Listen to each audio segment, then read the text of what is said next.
So let me give you 5 steps to really utilizing the power of positive thinking, even though I said this is about negative thinking. And then let me show you how to use negative thinking in an assignment, how to make negative thinking something that's useful for you.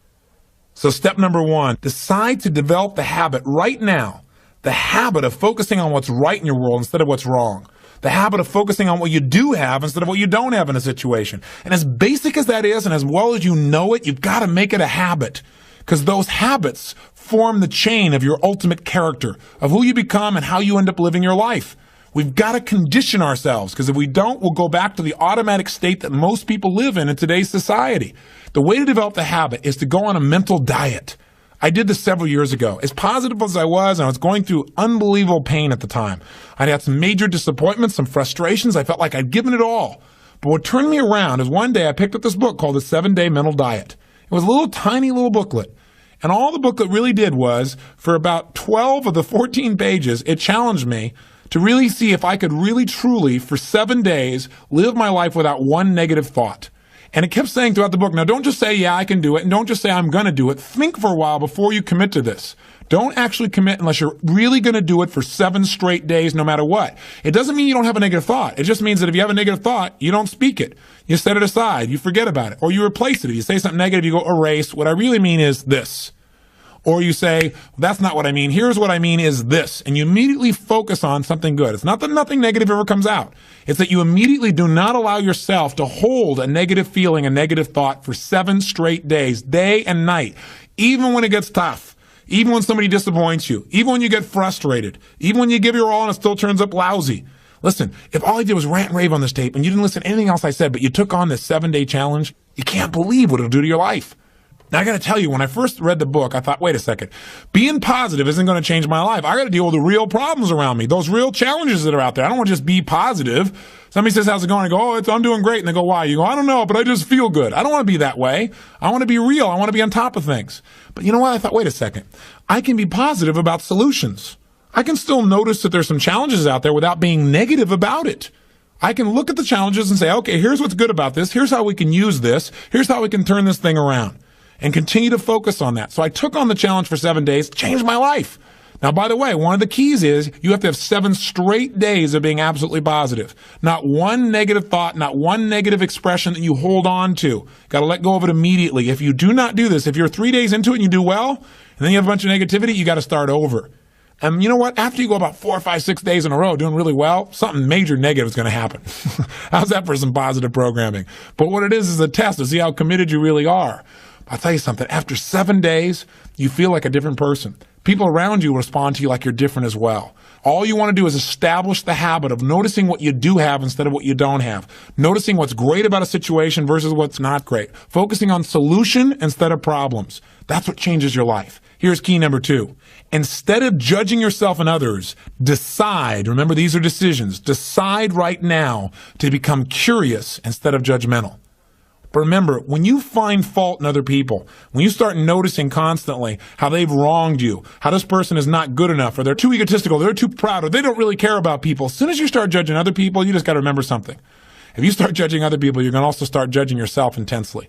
If you're angry at other people, there's a very good chance you're angry at yourself as well. Maybe we need to perceive more and judge less. Maybe instead of finding fault with other people, without really thinking about what they've gone through to be where they are this day, maybe we can get really curious about what's making this person be in the state they're in, or what's the motivation behind this person's anger. For example, a lot of times we think somebody's being negative or angry or we're frustrated with them, but we never bother to find out what's really going on. I know myself, I was at a party recently and I fell prey to this. There was a woman who came to the party. Everybody behind her back was talking about how unbelievably egotistical this woman is, how negative she was. But you know what? I sat next to her at dinner time and I got a chance to really find out who she was. I got curious about her. And I began to find out about all the pain she'd been through in her life. When I realized was this woman was just barely hanging on to her life.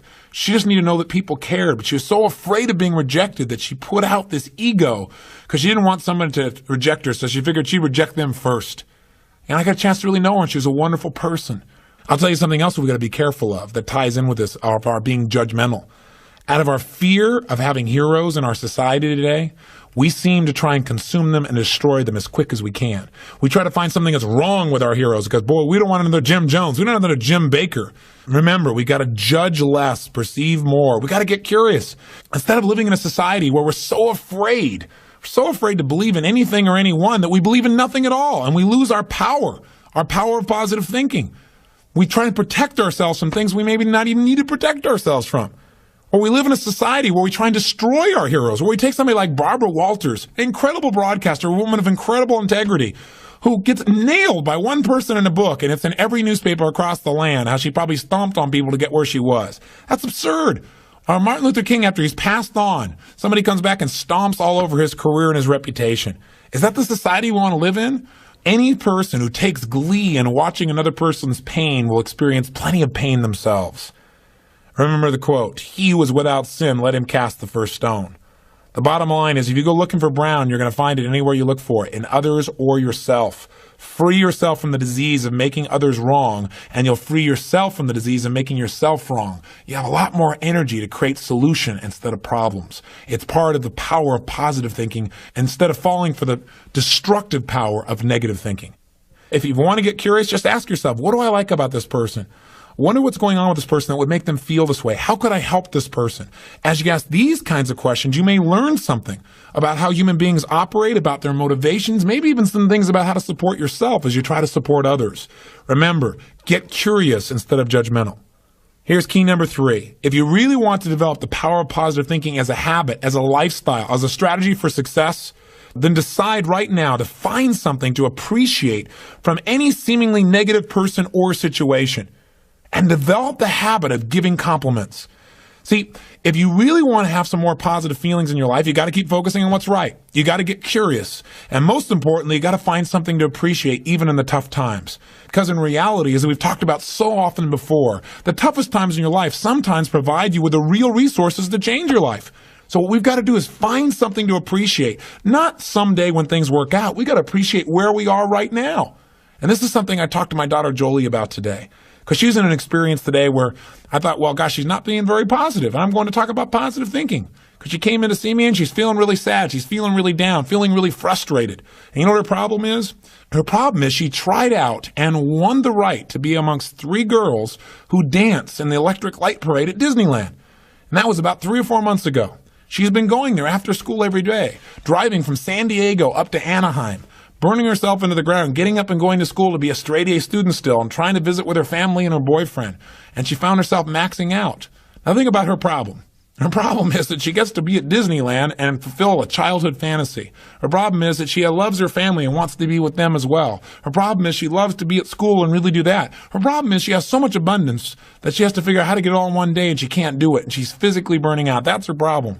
And you know what? She says, gosh, I want to be home. I want to be with you guys and all these things. I don't want to miss out on all this great time we have together. I want to be with you guys. I said, but honey, look what you're doing. She goes, yeah, I don't want to miss out on Disneyland either. I don't want to miss out on my career and what I'm doing and what's going on. What's the problem? The problem is she's finding out what's negative in both situations. She's focusing on what she doesn't have instead of what she does have. Now, I could be negative about that and say, gosh, be more positive. But you know what? In reality, I realized being negative in this situation may not be bad. What do I mean? I don't mean being negative. I mean being intelligent. I mean being critical in your thinking. Seeing what you don't have is sometimes useful too. This is what I promised you in terms of the power of negative thinking. Here's how negative thinking can be useful.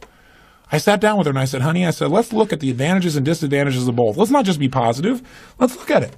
The whole thing is positive. Let's know that no matter what you choose, you've won. You have what most people dream about. But for a moment, let's be a little bit critical. What do you love about Disneyland? What's great about it? What is it giving you? And let's ask the question that maybe we don't ask very times when we're just being purely positive. What isn't it giving you? What are you afraid about? What are you missing by being there? What's great about being at home more? What's great about those things? What's not great about that? Be honest. If you were there, what might happen that's not good? What might you miss out on?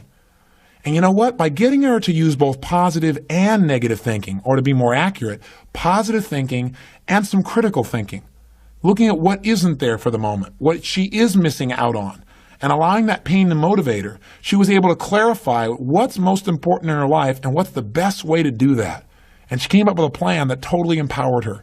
And after a couple hours of conversation and fun, she looks better than she has in about 6 months because she's finally resolved what's most important. And sometimes just being positive and keeping a stiff upper lip isn't enough. Sometimes you got to stop and say, I am positive. I'm going to approach this from a positive way. I'm going to stay in a positive state. But I'm going to ask some questions some people may think of as negative, which is, what isn't working? Because if you're not willing to look at what isn't working, you can get yourself in trouble. So when I say number 3 is develop the habit of noticing something you can appreciate out of the situation, even something that seems to be negative. What I mean by that is find out what's working, but also appreciate what isn't working. Appreciate it enough that maybe it creates enough pain for you to want to make a change.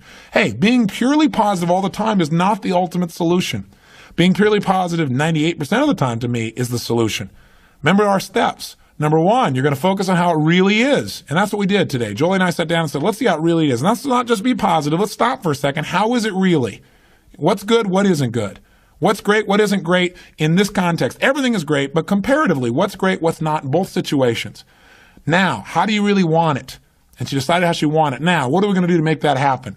And she began to take actions that have changed her life. Probably will affect the direction of her life, maybe even her career. And she feels joyous and excited because she went through the steps. That's the balance between positive and negative thinking. But one thing you got to remember, you're going to spend most of your time being positive. Once you see how it is, that's it. Decide what you want and make it happen. Don't keep going back and saying, oh yeah, but it's not working. See, balance doesn't mean you spend 50% of your time positive and 50% of the time negative. Remember, balance on a human scale is a little different. Negative experiences are dense, and it doesn't take a lot of those focuses of negative to weigh a lot in your life. Make sure your focus is primarily positive, but at times, at special times that you designate, you're going to say, hey, what isn't working? And allow that pain to drive you to do something that's very positive. That'll change your life. Here's key number 4. Decide not to be perfect. You say, what? I said, decide not to be perfect. One way to make sure you're negative is always trying to be perfect. Because you know what? You're always going to notice you're not. Because you're this thing called a human being. When I talk to my daughter, Jolie, this girl works so hard to be perfect. Everybody seems to love her. She's a straight A student. She wants to be the very best at school. She wants to be the very best at home. She wants to be the very best at Disney. She wants to be the best at everything. And I'm trying to be the best constantly. In the past, she always noticed what wasn't perfect, and that created pain. So you can't do that. You're going to screw up. You're going to be negative. Things are going to happen where you don't follow through on what you know. You're going to make poor decisions. You're going to say things you shouldn't say, do things you shouldn't do, mess up like you shouldn't mess up. But you know what? When that happens, instead of being negative and beating yourself up and saying, boy, here's another example of me sabotaging myself, decide what you do want. And say, you know, I'm not perfect, but I am good. And what makes me good and what makes me great and what can make me excellent is as soon as I notice I'm not on track, I correct it and I get better. Your goal each day is to get better, not to be perfect.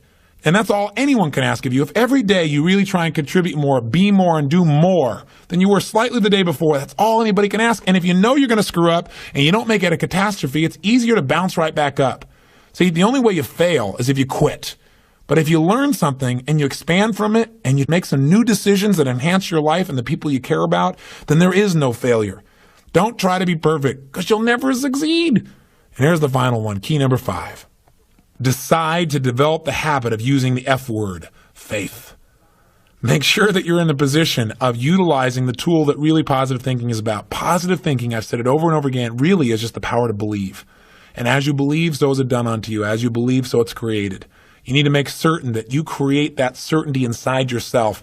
And you know what? You and I both know there are going to be times when it looks grim. And the only power you really have is that power to have faith. To step forth and say, I'm going to put myself on the line. I'm going to have the courage to overcome my fears and to take action, even though it may not work out. Even though I may put out my love and it may not be reciprocated, I'm still going to put myself on the line. Because if I don't, that's the only way I can fail. See, without faith, nothing exists. And remember one more thing. No matter how bad it seems, this too will pass. That you've made it this far. You've been through tough times. Times when you didn't think you could pull it off. And you've made it. If you've made it through all the challenges of your past and your life still works, you still seem to be somewhat happy, you're still standing, as they say, then gosh darn it, you're successful. And you can make it through this too.